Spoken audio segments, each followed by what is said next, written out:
Boa noite, você vai ver hoje no Tarek Notícias. Incêndio em lar de idosos deixa ao menos 15 mortos na Ucrânia.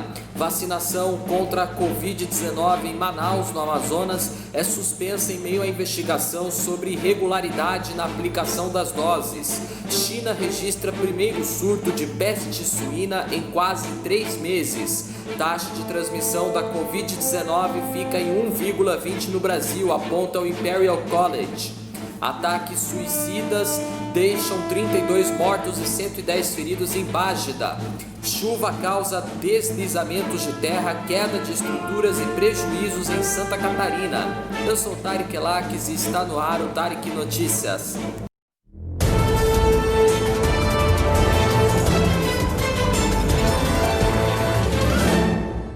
O incêndio deixou 15 mortos e 11 feridos em uma residência de idosos na cidade de Kharkiv, no leste da Ucrânia, hoje, informaram as autoridades locais.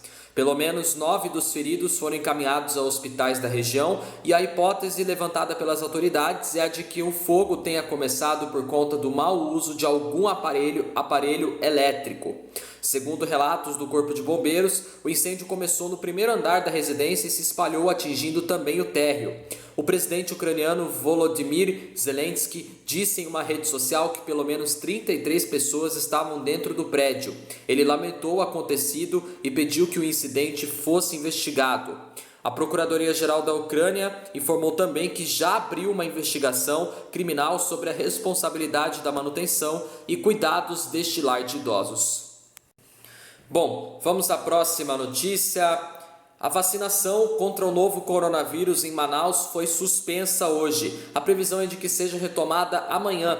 Somente profissionais que atuam no SAMU seguem recebendo imunizante. A medida foi anunciada em meio à investigação do Ministério Público do Amazonas sobre a suspeita de irregularidades na aplicação da vacina, com a fila de grupos prioritários sendo furada. Denúncias foram feitas depois que parentes de empresários locais postaram fotos sendo vacinados e foram acusados de furar fila. A prefeitura da capital amazonense diz que não há irregularidades. Outra dificuldade vivida pelo Amazonas é o número de doses recebidas. O governo do estado informou na última segunda-feira que recebeu 256 mil doses da Coronavac.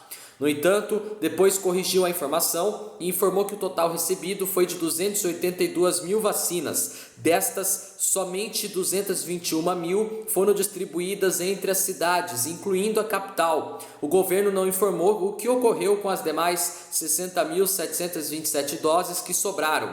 Segundo o governo do estado amazonense, a suspensão da vacinação ocorre para o replanejamento da campanha. O objetivo agora é discutir os critérios que definirão quais profissionais de saúde de quais unidades têm prioridade para receber as primeiras doses, já que a quantidade de vacinas disponibilizadas pelo governo federal é insuficiente, e após a definição dos critérios, pedir às unidades de saúde que enviem a lista nominal dos profissionais com o setor em que cada um trabalha para a Secretaria da Saúde de Manaus reprogramar a vacinação.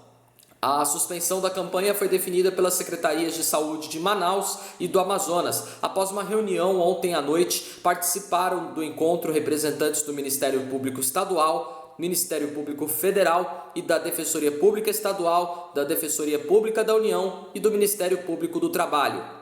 Os participantes da reunião concluíram que devem ser priorizados os profissionais mais expostos ao coronavírus e que trabalhem em unidades de referência de média e alta complexidade que tenham contato direto com pacientes com Covid-19, considerando também comorbidades e idade. Foi definido ainda que será garantida a segunda dose para os profissionais que foram vacinados até ontem. A Secretaria Municipal da Saúde de Manaus afirmou à prefeitura que organizou 50 equipes de vacinação com 200 profissionais, porém a definição de locais e de quem deve ser vacinado é de responsabilidade do governo do estado amazonense. Já a Secretaria do Amazonas havia divulgado que a responsabilidade pela campanha era das prefeituras e que não era responsável pela definição das pessoas que receberão as doses, apenas entregavam o imunizante aos municípios.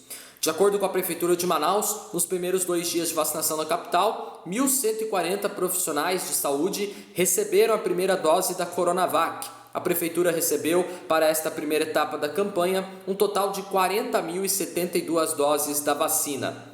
A principal acusação sobre irregularidades na vacinação em Manaus envolve as médicas Gabriele Kirklins e Isabelle Kirklins, vacinadas neste primeiro dia de imunização. A família das médicas é dona de hospitais e universidades particulares em Manaus e entre outros negócios. Hoje, após denúncias, o prefeito Davi Almeida disse que iria proibir as imagens de pessoas recebendo a vacina em Manaus.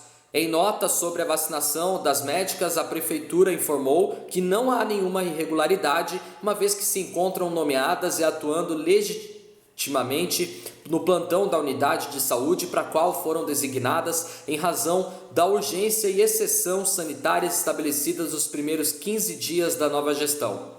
O Amazonas tem mais de 238 mil casos e 6.500 mortos pela Covid-19. A capital amazonense enfrenta colapso no sistema de saúde por falta de oxigênio nos hospitais. A demanda pelo produto cresceu após o recorde de internações. Bom, vamos à próxima notícia. A China registrou hoje um surto de peste suína africana na província de Guangdong, ao sul do país, nos primeiros casos da doença em quase 3 meses. A peste suína africana devastou o rebanho de porcos da China, maior consumidor global de carne de porco, a partir de um primeiro surto em meados de 2018, matando milhões de animais. A indústria se recuperou desde então, com o rebanho crescendo 31% ano a ano para 406 milhões e meio de cabeças ao final do ano passado. Os casos em Guangdong ocorreram em uma fazenda no condado de Pingyuan, com 1.015 animais, matando 214 deles, disse o Ministério da Agricultura chinesa em um comunicado, acrescentando que suspeitam que o transporte ilegal de suínos possa ter causado os casos. O último surto de peste suína registrado na China foi em 26 de outubro do ano passado, quando autoridades apreenderam um veículo que estava levando suínos ilegalmente para a província de Sichuan a partir de uma outra região. O último surto confirmado em uma fazenda foi há mais de 7 meses, em 5 de junho do ano passado, na província de Yunnan, segundo o site do Ministério. Bom, vamos à próxima notícia. A taxa de transmissão do novo coronavírus no Brasil está em 1,20, aponta o monitoramento do Imperial College de Londres, no Reino Unido, divulgado nesta semana. Isso significa que cada 100 pessoas com o vírus no país infectam outras 120. O levantamento considera os dados coletados até a última segunda-feira. Pela margem de erro das estatísticas, essa taxa pode ser maior ou menor. Nesses cenários, cada 100 pessoas com vírus infectariam outras 127 ou 87, respectivamente. Na semana passada, o RT ficou em 1,21, podendo ser de 1,14 a 1,40 pela margem de erro. Em novembro do ano passado, a taxa de transmissão chegou a 1,30, a maior desde o fim de maio do ano passado.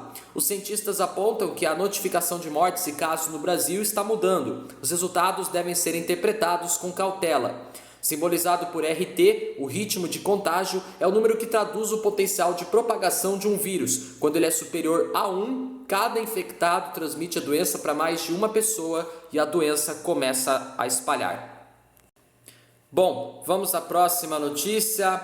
2 ataques suicidas deixaram 32 mortos e 110 feridos na Praça Tayarã, uma movimentada área comercial do centro de Bágida, na capital do Iraque, hoje. Ninguém assumiu imediatamente a responsabilidade pelos ataques, mas militares iraquianos acusam o grupo terrorista Estado Islâmico. O número de vítimas foi divulgado pelo ministro da Saúde iraquiano, Hassan Mohammad Al-Tamimi, que também afirmou que alguns feridos estão em estado grave. Um primeiro homem acionou seu cinto de explosivos no meio de vendedores e compradores em um mercado de roupas usadas na praça, segundo o Ministério do Interior iraquiano.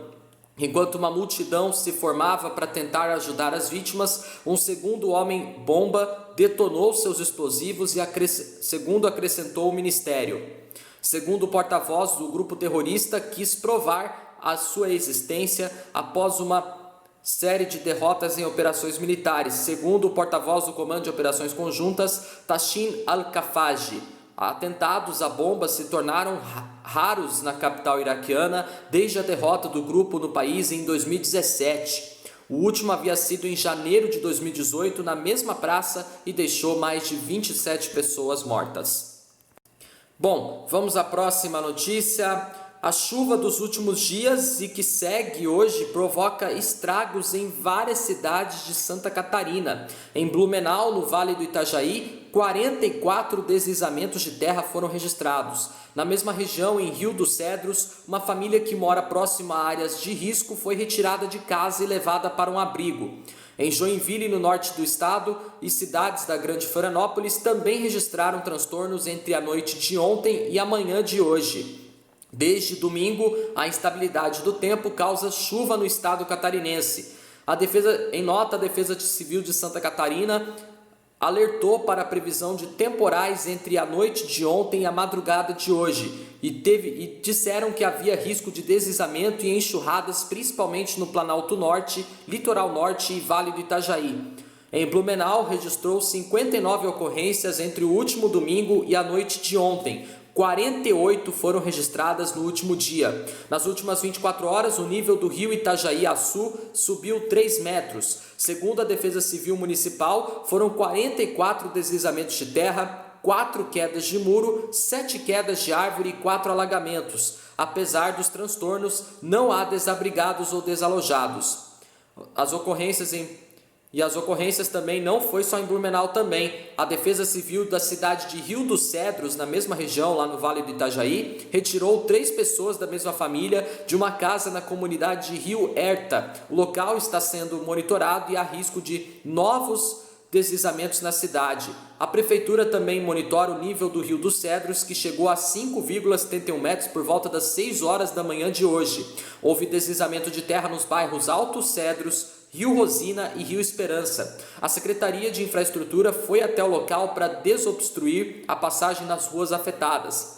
A família desalojada foi levada para um abrigo provisório que é aberto no salão da capela da comunidade. Outras famílias também podem ser levadas para o local caso ocorra novas ocorrências. Na cidade, 563 unidades consumidoras estavam sem energia elétrica por volta das 8 da manhã, segundo as centrais elétricas de Santa Catarina. O município tem cerca de 5.800 unidades de energia elétrica. Em Timbó, no Vale do Itajaí, a prefeitura solicitou aos moradores caminhões disponíveis para transporte de imóveis. Perto das 9 da manhã, o nível do rio Benedito estava a 6,60 metros e há risco de enchente na região. Para as próximas horas, a expectativa é que o rio ultrapasse os 7 metros. A chuva também provocou estragos em alagamentos em Pomerode. A Defesa Civil também da cidade de Gaspar também monitora a situação do rio Itajaí-Açu na cidade. Às 9 da manhã, o nível do rio era de 3,54 metros. Segundo o secretário de Defesa Civil de Blumenau, Carlos Menestrina, a preocupação maior é com o risco de novos deslizamentos por conta da chuva intermitente e solo encharcado. Até a manhã de hoje, a cidade não registrava desabrigados e desalojados, mas as equipes monitoram as áreas de risco. O município trabalha para ativar locais para abrigar possíveis desabrigados e desalojados. A previsão é de que a chuva continue em Santa Catarina até amanhã. E em Joinville, no norte do estado, a Defesa Civil segue monitorando a chuva forte que ocorreu durante a madrugada de hoje. No bairro Papanduva, o acumulado de água foi de 114 milímetros nas últimas 24 horas. Na última terça-feira, a cidade registrou deslizamento de uma encosta no bairro Floresta, na zona sul de Joinville. Por causa do risco de queda de uma árvore que ficou pendurada, um casal de idosos que mora perto do local precisou deixar a residência e segue abrigado na casa de familiares. Em Florianópolis também registrou pontos de alagamentos por conta da chuva hoje. Ruas e rodovias foram parcialmente bloqueadas. Bairros do norte e sul da ilha também foram atingidos. Hoje de manhã, a queda de terra interdita a estrada jornalista Jaime de Arruda Ramos, bairro Lagoinha, no norte da cidade. Até às 10 horas da manhã, a Defesa Civil do município trabalha para desbloquear a via. Moradores acompanham a situação que registraram também registro de deslizamento de terra e a chuva continuou e deixou os moradores apreensivos. Já em São José, na Grande Florianópolis, árvores caíram em fios de energia elétrica no bairro Ipiranga. A Celesc precisou ser chamada e a distribuição de luz foi interrompida. No município, o Corpo de Bombeiros também atendeu a ocorrência de deslizamento de terra no bairro Sertão do Imaruim. E em um alerta também publicado hoje de manhã, a Defesa Civil de Santa Catarina reforçou também a previsão de chuvas no estado. A instabilidade segue até amanhã e a previsão é de que tenha mais chuva para amanhã em todo o estado catarinense. Bom, nosso jornal Tarek Notícias termina por aqui. Se você quiser rever nossos vídeos desde a nossa primeira edição do nosso jornal, tá? Nosso canal, corre lá, deixa seu like, se inscreva no meu canal, me acompanhem também no Instagram e no Facebook. Tenham todos uma boa noite, muito obrigado pela companhia, uma ótima quinta-feira para vocês e até amanhã em mais uma edição do Tarek Notícias. Valeu, tchau!